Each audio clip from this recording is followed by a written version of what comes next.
संविधान जिसे हम कॉन्स्टिट्यूशन भी बोलते हैं। अब ये संविधान या कॉन्स्टिट्यूशन होता क्या है, इसकी जरूरत क्यों पड़ी, क्या हो अगर संविधान ही ना हो, संविधान को भारत में लागू कब करा गया, और आखिर गणतंत्र दिवस या रिपब्लिक डे क्यों मनाया जाता है। इन सब का जवाब सिर्फ एक ही सवाल में छुपा है, वो है स्ट्रक्चर ऑफ इंडियन कॉन्स्टिट्यूशन, जिसे हम आज के टॉपिक में कवर करेंगे। तो कॉन्स्टिट्यूशन, जिसे हम संविधान के नाम से जानते हैं, कॉन्स्टिट्यूशन संविधान क्या होता है, इसको हम एक एग्जांपल से समझते हैं। जैसे आप लोग कोई भी खेल खेलते होंगे, तो खेल खेलने से पहले आप लोग कोई नियम बनाते होंगे। जैसे फॉर एग्जांपल मान लेते हैं आप लोग फुटबॉल खेल रहे हो, तो जब भी हम फुटबॉल खेलते हैं तो उसके पहले एक नियम बनाते हैं ना। फुटबॉल में मेनली क्या करना पड़ता है, फुटबॉल को गोल में डालना पड़ता है ना।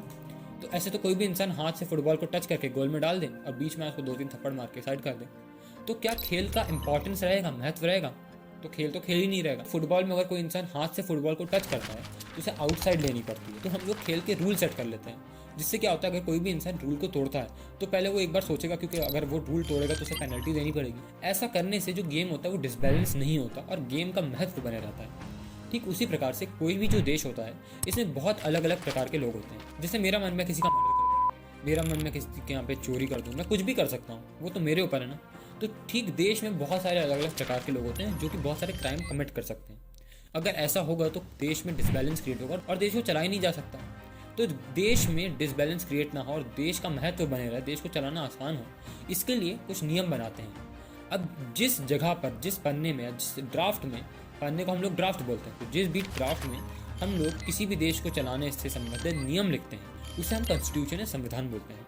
तो अगर मैं आपको समराइज करूँ तो संविधान या कॉन्स्टिट्यूशन क्या है?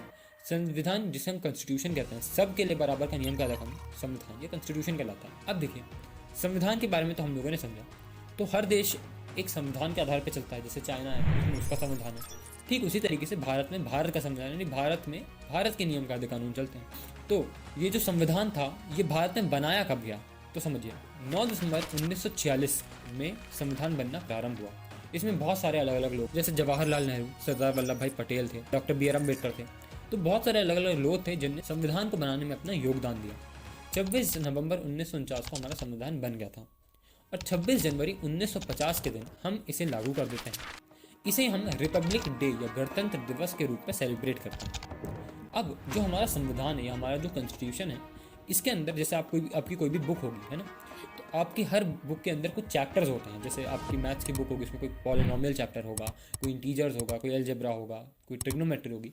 ठीक उसी तरीके से हमारा जो भारतीय संविधान या कॉन्स्टिट्यूशन है, इसके अंदर भी कुछ चैप्टर्स हैं। इसकी संख्या 22 है। जैसे फंडामेंटल राइट्स हो गए या फिर सिटीजनशिप, या अलग अलग चैप्टर्स हैं। और आपने देखा होगा आपकी जो भी बुक है, जैसे फॉर एग्जांपल आपका चैप्टर है सर्कल, उसके भी कुछ अलग अलग टॉपिक्स होते हैं। जैसे इंट्रोडक्शन टू सर्कल, कॉर्ड्स क्या होती है, इन सारी चीज़ों के बारे में आपको टॉपिक्स में बताया जाता है। तो ठीक उसी तरीके से हर भाग के अंदर कुछ आर्टिकल्स लिखे जाते हैं। तो भाग की कुल संख्या 22 होती है और आर्टिकल्स की संख्या 395 या 395 है। इसके अंदर ABC जैसे भी आर्टिकल्स आते हैं। इन्हीं आर्टिकल्स के अंदर लिखा रहता है कि हमारे देश में कोई व्यक्ति क्या कर सकता है, क्या नहीं कर सकता है, सरकार क्या कर सकती है, क्या नहीं कर सकती है, हमारा देश किस तरीके से चलेगा। यानी ये ओवरऑल सारी चीज़ें हमारे संविधान में या कॉन्स्टिट्यूशन में लिखी रहती हैं। इसके बाद आता है आपका शेड्यूल। शेड्यूल की कुल संख्या 12 है। शुरुआत में 8 थे, वर्तमान में 12 है। शेड्यूल क्या होता है? जैसे जब भी हम संविधान लिखते हैं तो उसके अंदर कोई भी चीज़ जब बार बार लिखनी होती है, जैसे फॉर एग्जाम्पल लोकसभा अध्यक्ष है, उसकी वेतन कितनी है, तो जब आप लोकसभा अध्यक्ष को लिखोगे संविधान में तो उसका आपको वेतन एक्सप्लेन करना पड़ेगा। चीफ मिनिस्टर की वेतन, तो कोई भी चीज़ जब बार बार आती है उसको हम लोग शेड्यूल में लिख लेते हैं। जैसे शेड्यूल 2 के अंदर वेतन है, यानी हमारे संविधान के अंदर जितनी भी पद हैं, चाहे राष्ट्रपति, चाहे प्रधानमंत्री, चाहे लोकसभा अध्यक्ष, इन सब की वेतन एक ही जगह पर लिखी है। तो जब भी कोई इस तरीके की चीज़ें होती हैं, इन्हें हम शेड्यूल्स में लिखते हैं। शेड्यूल के बाद प्रेम्बल आता है। अब ये प्रेम्बल क्या होता है? जैसे फॉर एग्जांपल कोई मूवी होती है, मूवी के पहले हम उसका एक ट्रेलर देखते हैं, हम एक ओवरऑल आइडिया लगाते हैं कि उस मूवी में होने क्या वाला।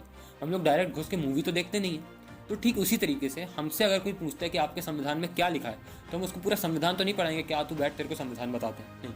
हम लोग क्या करेंगे कि संविधान के अंदर जो भी मूल भावना है, जैसे संविधान हमें क्या कहता है, सेक्युलरिज्म हो गया, डेमोक्रेसी हो गई, हमारा देश कैसे चल रहा है, संविधान में जो मूल भावना है उसको हम एक पन्ने में लिख देते हैं।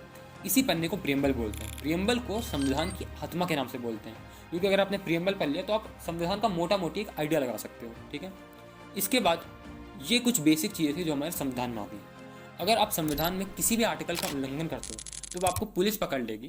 पुलिस काम करती है IPC के धारा, यानी इंडियन पिनल कोड के आधार पर सेक्शंस में काम करेगी। अब आपसे आर्टिकल नहीं बोले जाएंगे, अब यहाँ पर धारा ठोकी जाएगी आप पर। और जब धारा से काम नहीं होगा तो आपको कोर्ट में ले जाया जाएगा, जहाँ पर सीआरपीसी चलेगी, क्रिमिनल प्रोसीजर कोड, और यहाँ पर जो जज होता है वो आपकी बहन बचाएगा। ठीक है, इस तरीके से हमारा पूरा देश काम करता है और स्ट्रक्चर ऑफ इंडियन कॉन्स्टिट्यूशन को हम लोगों ने पढ़ा। Thank you.